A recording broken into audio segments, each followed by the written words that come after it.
Welcome to ஐஸ்வர் academy. இன்னைக்கு நம்ம என்ன பார்க்க போகிறோம் அப்படின்னா, தமிழில் வந்துட்டு வினா எழுத்து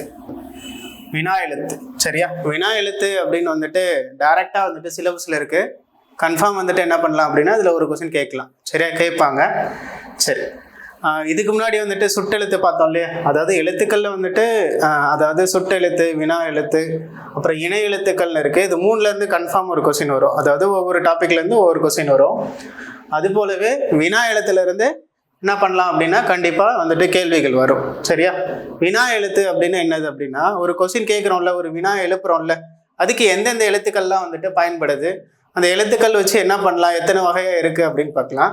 இன்னைக்கு வந்துட்டு அந்த எழுத்துக்கள் எத்தனைன்னு பார்க்கலாம், அதுக்கான எடுத்துக்காட்டுகள் பார்க்கலாம். சரியா, ஃபர்ஸ்ட் வினா எழுத்து அப்படின்னா கேள்வி கேட்கறதுக்கு பயன்படுறது. அதாவது வினாக்களை கேட்க பயன்படும் எழுத்து தான் என்னது அப்படின்னா வினா எழுத்து.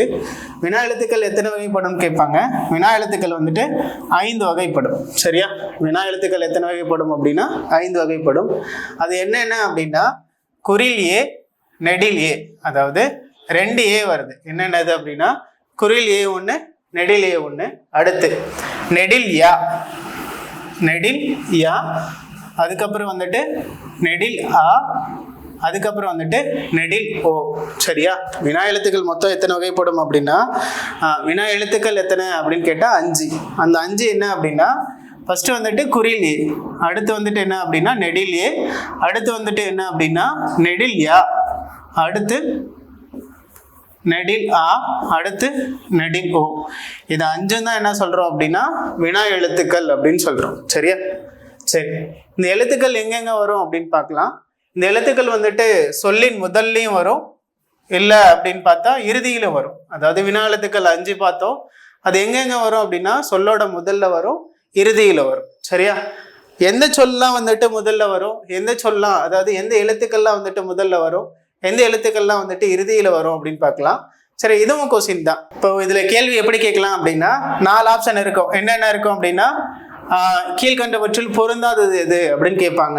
இப்போ ஆப்ஷன் நமக்கு எப்படி இருக்கும் அப்படின்னா, ஆப்ஷன் ஏ வந்துட்டு குறிலியே இருக்கும், அடுத்து நெடிலியே இருக்கும், ஆப்ஷன் சி வந்துட்டு நெடிலியா இருக்கும், ஆப்ஷன் டியில் வந்துட்டு குறிலா கொடுத்துருப்பாங்க. அதாவது இது என்ன எழுத்து நமக்கு ஃபர்ஸ்ட் தெரியணும், எப்படி ஸ்கிப் பண்ணணும் அப்படின்னு நமக்கு தெரியும். இதெல்லாம் வந்துட்டு வினா எழுத்துக்கள். சரியா, அப்போ குறிலா அப்படிங்கிறது என்ன பண்ணது அப்படின்னா வினா எழுத்துக்கள்ல வராது. அப்போ பொருந்தாத விடை எது அப்படின்னு கேட்டா குறிலா தான். சரியா, இது எங்கெங்க வரும் அப்படின்னா, சொல்லின் முதல்லையும் வரும், இறுதியிலையும் வரும். சரியா, அது என்னென்ன எழுத்துன்னு பார்க்கலாமா.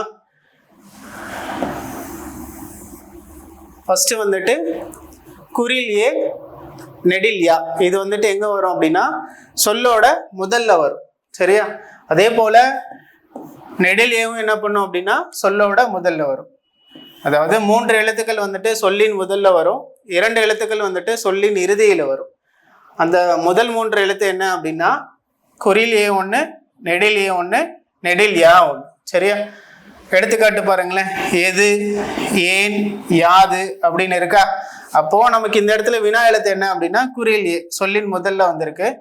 ஏன் அப்படிங்கிறதுல வந்துட்டு சொல்லின் முதல்ல தான் வந்திருக்கு. அடுத்து யாதுல வந்துட்டு நெடில் யா வந்துட்டு வினா எழுத்து நமக்கு தெரியுமா, எங்க வந்திருக்கு, சொல்லோட முதல்ல வந்திருக்கு. சரியா, அப்போ சொல்லின் முதல்ல வர வினா எழுத்துக்கள் எத்தனை அப்படின்னு கேட்டா 3. என்னென்னு கேட்டா குறில் ஏ, நெடில் ஏ, நெடில் யா. சரியா, அடுத்து பாருங்களேன். சொல்லின் இறுதி எழுத்துக்கள்னு இருக்கா. சொல்லின் இறுதி எழுத்துக்கள் வந்துட்டு 2 இருக்கு. என்னென்ன அப்படின்னா நெடில் ஆ 1, நெடில் ஓ 1. இது எங்க வரும் அப்படின்னா சொல்லோட இறுதியில வரும். சரியா, இதுல பாருங்களேன், எடுத்துக்காட்டு பாருங்களேன். அவனா அப்படின்னு இருக்கா.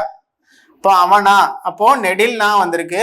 நாவை எப்படி பிரிப்போம் அப்படின்னா இன்னு கூட்டல் ஆ அப்படின்னு பிரிப்போம். அப்போ நெடிலா எங்க இருக்கு அப்படின்னா சொல்லோடைய இறுதி எழுத்துல இருக்கு. அதாவது அவன் கூட்டல் ஆ தான் என்ன சொல்லுவோம் அப்படின்னா அவனா. அப்போ சொல்லின் இறுதியில வந்துட்டு என்ன எழுத்து வந்திருக்கு, நெடில் யா வந்திருக்கு. அடுத்து அதுவோ அப்படின்னு இருக்கா. அதுவோ, ஓவை எப்படி பிரிப்போம், இவ்வு கூட்டல் ஓ அப்படின்னு பிரிப்போமா. அப்போ அது கூட்டல் ஓன்னு வருமா. அப்போ சொல்லின் இறுதியில என்ன எழுத்து வந்திருக்கு அப்படின்னா நெடில் ஏ வந்திருக்கு, நெடில் ஓ வந்திருக்கு. சரியா, அடுத்து நம்ம இப்ப பார்த்தது என்ன அப்படின்னா சொல்லோட முதல்ல வர்றது 3 எழுத்து பார்த்தோம். என்னென்னது அப்படின்னா குறில் ஏ, நெடில் ஏ, நெடில் யா. அடுத்து சொல்லின் இறுதியில வர்றது வந்துட்டு 2 எழுத்து. என்னென்னது அப்படின்னா நெடில் ஆ பார்த்தோம், நெடில் ஓ பார்த்தோம். இப்போ இப்போ சொல்லோட முதல்லையும் வரும் இறுதியிலையும் வரும். சரியா? சொல்லின் முதலிலும் இறுதியிலும் வரும் எழுத்து என்ன அப்படின்னு கேட்டா நெடில் ஏ. சரியா? நெடில் ஏ ரொம்ப முக்கியமானது. இது ரிப்பீட்டடா கொஸ்டின் கேட்டிருக்காங்க, எலிஜிபிளையும் கேட்டிருக்காங்க, குரூப் 4லயும் கேட்டிருக்காங்க. சரியா? சொல்லின் முதலிலும் இறுதியிலும் வர வினா எழுத்து எது அப்படின்னு கேட்டா நெடில் ஏ. எடுத்துக்கிட்டு பார்க்கலாமா? ஏன் சென்றாய்ன்னு இருக்கா, அப்போ சொல்லின் முதல்ல என்ன வருது அப்படின்னா நெடில் ஏ வருதா, அப்போ இது சொல்லின் முதல்ல வருது. அடுத்து அவன் செய்தது நல்லது தானே அப்படின்னு இருக்கா, அப்ப தானேன்னு இருக்கா. நே எப்படி பிரிப்போம்? இன்னு கூட்டல் ஏ அப்படின்னு பிரிப்போம். சரியா? இவ்வளவுதான் வினா எழுத்துக்கள். ஃபர்ஸ்ட் என்ன அப்படின்னா வினா எழுத்துக்கள் வந்துட்டு 5 வகைப்படும். என்னென்ன அப்படின்னு கேட்டா குறில் ஏ, நெடில் ஏ, நெடில் யா, அப்புறம் நெடில் ஆ, நெடில் ஓ. சரியா? இது எங்கெங்க வரும் அப்படின்னா சொல்லின் முதல்லையும் வரும், சொல்லின் இறுதியிலையும் வரும். சொல்லின் முதல்ல வரக்கூடிய வினா எழுத்துக்கள் வந்துட்டு 3 இருக்கு. குறில் ஏ 1, நெடில் ஏ 1, நெடில் யா 1. அடுத்து சொல்லின் இறுதியில் வரக்கூடியது வந்துட்டு 2. என்னென்னது அப்படின்னா நெடில் ஆ 1, நெடில் ஓ 1. சொல்லின் முதலிலும் இறுதியிலும் ஒரு வினா எழுத்து எத்தனைன்னு கேட்டா 1 தான். அது என்ன அப்படின்னா நெடில் ஏ மட்டும்தான். சரியா? இவ்வளவுதான் வினா எழுத்து. அடுத்த வகுப்புல வந்துட்டு வினா எழுத்துக்கள் எத்தனை வகைப்படும், அதாவது 2ஆ பிரிச்சிருப்பாங்க, அகவினா புறவினாட்டு, அது பார்க்கலாம். நன்றி.